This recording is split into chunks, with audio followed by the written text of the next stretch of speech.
This is the new Gemilai Owl G3006A. Compared to the G3006 I reviewed before, this A version adds a bunch of practical upgrades, like an improved pre-infusion system that now runs continuously with more settings, a new OPV for more stable pressure, and even a cold brew mode, so overall it pushes the already popular Gemilai Owl to another level. In this video, I'll walk you through all the features in detail, and also compare it side by side with the original version, so you can see what's actually different. Here are the accessories. There is a solid 58mm spouted portafilter in a standard E61 style shape, a single and a double shot basket, a blind disc for cleaning, a tamper with a metal base, plus a brush and a screwdriver. From the outside, the A version and the original Owl look almost identical, but you can see they've swapped the positions of the pressure gauge and the LCD control panel. It still keeps that Gemilai Owl signature design, with an independent 58mm commercial metal brew group that has PTC heating. I removed the shower screen to check the group, and it's made of aluminum, which helps transfer heat into the brew head more quickly. Like other Owl models, it has a very handy long steam wand with a 2-hole tip and strong steam. I also really like this big, eye-catching steam lever. It feels much nicer to use than a regular rotation knob. The control panel is on the top. If you look closely, the 4 buttons are now a bit different. You get a cold brew button, an auto button where you can set the brew time, a manual button to start and stop extraction yourself, and a steam button. The power is still controlled by this nice feeling toggle switch. The pressure gauge is easy to read, and all the settings are handled inside the LCD screen. Overall, the design and build quality are very similar to the original Owl. Now let's put the original Owl and the A version side by side and look at the differences. Both machines use a PTC heated brew group, but because the A version has a cold brew mode, you can choose to turn the PTC off in the settings, while on the original Owl it is always on by default. On the original Owl, the menu is pretty simple. You long press the plus button to adjust the brew temperature, and long press the minus button to set the waiting time for pre-infusion. On the A version, the settings go a lot deeper. If you long press the plus button, you'll see H1 for brew temperature, H2 for steam temperature, and the PTC option. Select H1 and let it flash for a few seconds. You can adjust the brew temperature, and the range is quite wide, from 176 to 215 degrees Fahrenheit. The A version also adds an extra PID for steaming, which the original Owl doesn't have. So under H2, you can set the steam temperature between 257 and 275 degrees Fahrenheit. If you want to make cold brew, go to the PTC setting and turn it off. On the original Owl, this heating is always active and can't be disabled. You can also long press the minus button on the A version to enter the FL setting.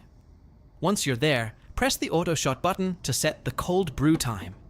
Just note that this value is in seconds, not milliliters, and it goes up to 120 seconds. Pre-infusion is also more flexible now. There are 2 parameters. P1 controls how long the pump keeps running at low pressure to gently add water, and P2 is the pause time after that water goes in. This upgrade makes pre-infusion much more practical in real use. On the original Owl, it only dispenses a small amount of water, and you can only change the waiting time, so sometimes the puck doesn't get fully saturated. The A version fixes this nicely. My current setting is P1 at 2 seconds and P2 at 3 seconds. And with an 18-gram dose, the puck is basically fully wet before the main extraction starts. Besides the settings, the A version also adds a proper overpressure valve. Let's test it with a blind basket. The OPV on the A version is already set to a pretty reasonable range from the factory. You can see the peak pressure is around 11 bars, and when you pull a real shot, getting close to 9 bars is very easy. On the original Owl, the peak pressure is up to about 16 bars. Both machines have 3-way solenoid valve for backflushing. I've seen quite a few comments from users who want to lower the pressure by adjusting the OPV. When you open up both machines, you'll see they each have a simple pressure valve that limits the maximum pressure. In theory, you could try to tune it by removing the seal on that valve, but I really wouldn't recommend most people do that, because it can cause leaks and may affect reliability. On the A version, there is an extra full brass overpressure valve. After the water passes through the first valve, it goes through this OPV, and any excess pressure is sent back to the water tank so the brewing pressure stays around the target level. which on my unit is roughly 11 bars. It's still tucked at a slightly awkward angle at the bottom and sealed from the outside, but you can access and adjust it if you really want to. Since the factory setting is already close to where I'd want it, I don't feel any need to change it. This is a single thermoblock machine. From a cold start, it takes just over 1 minute before it's ready to pull a shot.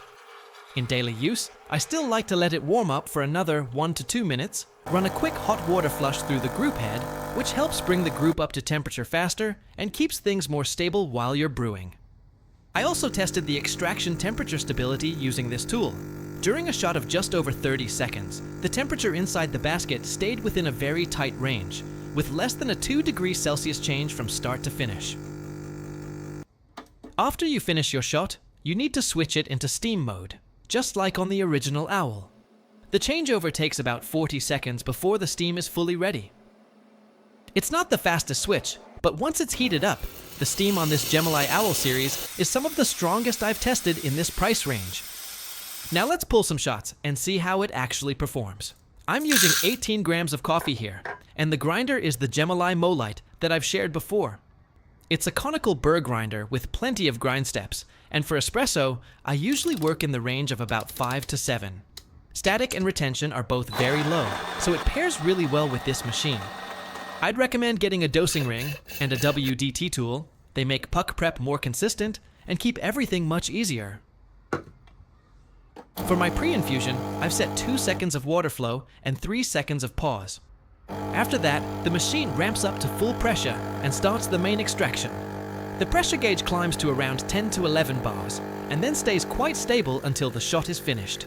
If I move the grind a click or two coarser, the pressure drops closer to 9 bars, but as long as the flow and the creamer look good, I don't obsess over hitting exactly 9 bars. The espresso has a thick layer of creamer, a strong aroma, and in the cup I get a smooth taste with light nutty and caramel notes, which I'm very happy with. Because the Brew Group is the standard 58mm commercial size and fully compatible with 2-tab E61 style portafilters, there are tons of E61 bottomless portafilters and puck prep accessories you can upgrade to later. Because the pressure is lower than on the original Owl, if you do good puck prep, you'll see much less spraying with a bottomless portafilter. It also handles light roast beans without any problem, making a bright, refreshing iced Americano. With this setup is one of my favorite daily drinks. If you also enjoy iced coffee, it's worth trying the new cold brew function. This works quite differently from the cold brew modes I've seen on other espresso machines, and it's actually Gemilai's own cold extraction design for the A version. At the beginning, it uses pressurized hot water for about 2 seconds to pre-infuse the puck. Then there are another 5 to 6 seconds of warmer water that continue extracting flavor.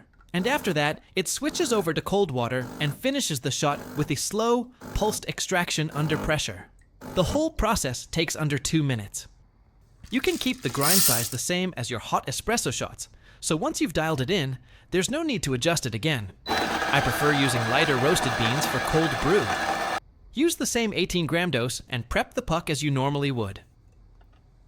Before you start, it's better to turn off the PTC and let the brew group cool down, and you can even add some ice cubes into the water tank to bring the water temperature down further.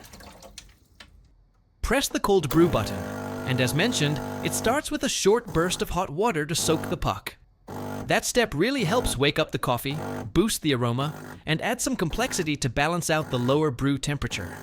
After that, it switches to cooler water and continues with a pulsed extraction.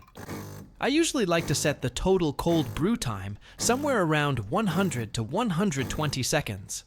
A lot of other machines just shoot a regular high pressure shot at a lower temperature, and that kind of quick cold brew often ends up under-extracted, tasting weak and a bit flat. On this A version, the cold brew mode really surprised me. The aroma and sweetness are still very clear, the body doesn't feel thin, and the bitterness is lower, so the cup tastes smoother overall. Compared with a regular iced Americano, you can definitely taste the difference. The cold brew has more aroma, a sweeter profile, and still keeps a good level of strength. And unlike traditional cold brew that needs many hours, this gives you a flavorful cold coffee in about 2 minutes. So if you pick up this machine, I really recommend giving this feature a try. Let's take a look at the steaming performance. Once the shot is done, press the steam button to switch it into steam mode.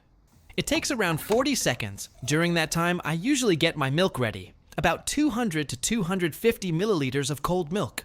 When the machine is ready, purge a bit of water from the steam wand first so the steam is nice and dry. Then insert the wand from the spout side, tilt it to the 3 or 9 o'clock position, and keep the tip just under the surface of the milk. At first, keep the tip right on the surface to inject air for a few seconds. Then, as the milk rises, lower the pitcher slightly so the steam tip is fully under the surface and start focusing on creating that smooth texture. You might see some bigger bubbles at the beginning, but once the whirlpool kicks in, the foam gets pulled back into the milk. The 2-hole steam on this machine is really strong, so it may take a bit of practice to get used to it. Steaming a pitcher this size takes a little under 40 seconds. When it's done, wipe and purge the steam wand so milk doesn't stick to it. The milk is super glossy and flows really nicely. Quickly swapping to a clean milk pitcher helps the foam mix more evenly, and then it's ready to pour. When the espresso is dialed in and the milk texture is right, pouring some basic patterns is not difficult, and it's a great way to keep practicing latte art skills at home. As mentioned earlier, from what I've tested, the steam power is among the strongest I've seen in this price range, so making all kinds of milk drinks at home with this setup is very straightforward. So that's the Gemilai Owl G3006A and how it compares to the original Owl. I think this new A version adds some genuinely useful upgrades, especially if you care about cold brew and having more control over your shots. The Owl lineup actually has 3 models: the original, the A version, and the H version. The H version is closer to the Gemilai G3006A I reviewed before, and I'll share more about it if I get a chance to test it in the future. If you found this video helpful, please like and subscribe, and feel free to leave a comment if you have any questions. Thanks for watching.